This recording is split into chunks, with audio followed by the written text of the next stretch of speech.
Assalamualaikum warahmatullahi wabarakatuh. Salam sejahtera buat kita semua. Selamat datang di Herman Kadis Channel. Jangan lupa subscribe, like, dan pencet tombolnya karena subscribe itu gratis dan tidak dipungut biaya. Pemirsa Herman Kadis Channel yang berbahagia, Partai Demokrat adalah partai yang dilahirkan oleh Bapak SBY dan dilanjutkan oleh anaknya Agus Hari. Nah, kali ini sahabat saya namanya Rasman Nasution. Selamat sore Pak Rasman. Selamat sore. Terima kasih atas diberikannya Siap, Bang. untuk wawancara. Saya minta khusus senior saya. Wawancara beliau ini adalah Siap. advokat yang sudah cukup terkenal nama negeri ini, baik di kalangan selebriti, dan beliau adalah seorang pendidik S3 ya, doktor PhD dari Malaysia kalau nggak salah Pak Rasman ya. Dan kemampuannya tidak dilakukan lagi, maka beliau dipakai di mana-mana nih oleh petinggi negeri ini. Nah, saudaraku Rasman, tempo hari saudara adalah tim hukum dari KLB Kongres luar biasa di Partai Demokrat di Medan ini. Tahu-tahu tiba-tiba dengar kabar ya, kami kaget juga saya itu. Lah, kenapa kok Pak Rasman? Saya mengundurkan diri, kata Pak Rasman. Nah, ini yang saya ingin minta komentarnya tentang pengunduran diri Saudara Rasman ini. Ada apa sebenarnya? Apa yang sebenarnya terjadi dalam peristiwa ini? Bisa dijelaskan Pak Rasman? Terima kasih. Saya terhormat sekali Bang. Karena Bang Herman Kadir ini adalah guru saya nih. Satu di politik, saya DPRD di daerah, Abang DPR RI. Iya, betul. Kemudian satu periode. Abang melanjutkan ke dunia hukum, saya juga melanjutkan ke dunia hukum. Betul. Di KAI pun kita sama Vice President ini. Abang jauh lebih senior. Jadi saya terhormat.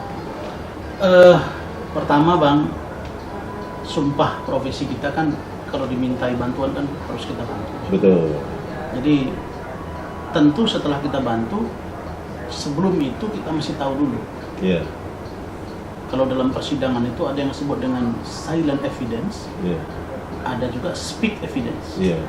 Jadi ada bukti dokumen diam, dan ada yang berbicara. Nah, ketika itu saya minta di penggagas Kongres luar biasa Partai Demokrat 5 Maret 2021 di Sibolangit, Sumatera Utara. Itu tidak saya temukan fakta-fakta otentik itu. Dan mereka mengatakan sudah ada tim untuk itu. Nah, dalam pikiran saya percaya saja. Masa saya meragukan seorang Joni Allen Marbun, DPR RI berapa periode, teman abang, teman saya. Beliau juga termasuk penggagas Partai Demokrat. Masa saya meragukan seorang Darmizal, inisiator Partai Demokrat. Masa saya meragukan Nazarudin, yang juga mantan bendahara umum Partai Demokrat, terlepas dari beliau itu tersandung hukum atau tidak, itu persoalan lain. Dan masa saya meragukan Bang Max Sopakua, orang yang menurut saya paling berjasa membawa saya ke Demokrat. Dan saya nggak mungkin juga meragukan teman-teman yang lain di dalam, yang tentu saja misalnya Pak Tri Yulianto dan Pak Yahya ya, yang pernah menjadi wakil gubernur. Jadi pertimbangan saya pada waktu itu, saya percaya bahwa ini akan terjawab. Yang paling mendasar, karena kita orang partai dan politik, maka dalam konteks peradilan, apalagi perdata, tentu administrasinya harus jelas Bang. Harus jelas, alat buktinya harus jelas. Jadi yang paling pokok itu bukan speak evidence, tapi silent evidence. Nah, saya meyakini kalau diminta atau ditanya tentang terpenuhikah 2/3 DPD provinsi, terpenuhikah 1/2 DPC,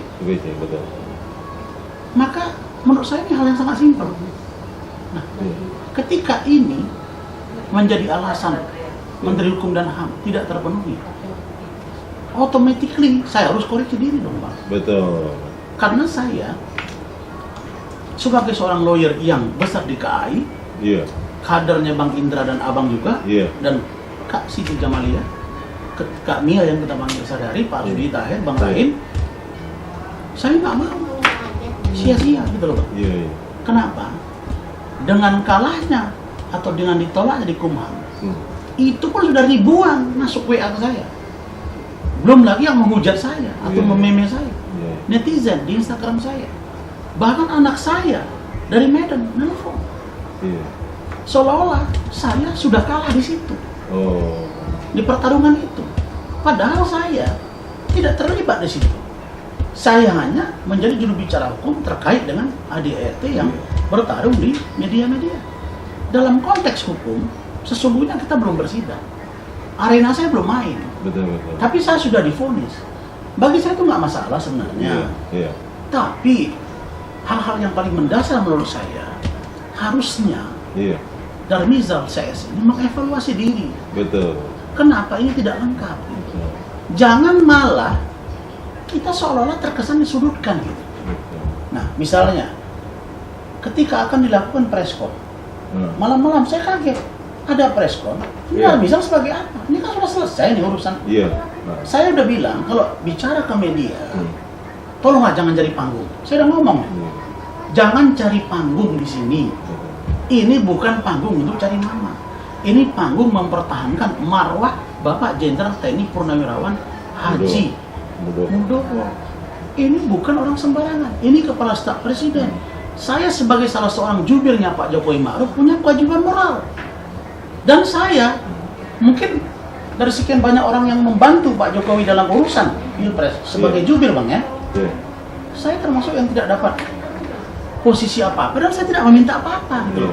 Nah, tapi pertanyaannya adalah ketika ini menjadi tidak terjawab dan saya sudah dijustifikasi oleh banyak orang di luar, lalu kemudian dokumen ini menjadi lemah menurut saya, karena saya tahu yang digugat oleh Bambang Wijayanto CS itu adalah perbuatan melawan hukum tentang keabsahan atau legalitas apa yang membuat Joni Allen Marbun bisa menyelenggarakan kongres.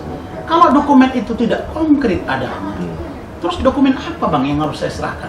Iya, betul. Di depan pengadilan. Apakah tidak mungkin saya besok akan menjadi bulan-bulanan oleh pihak penggugat dan oleh majelis hakim?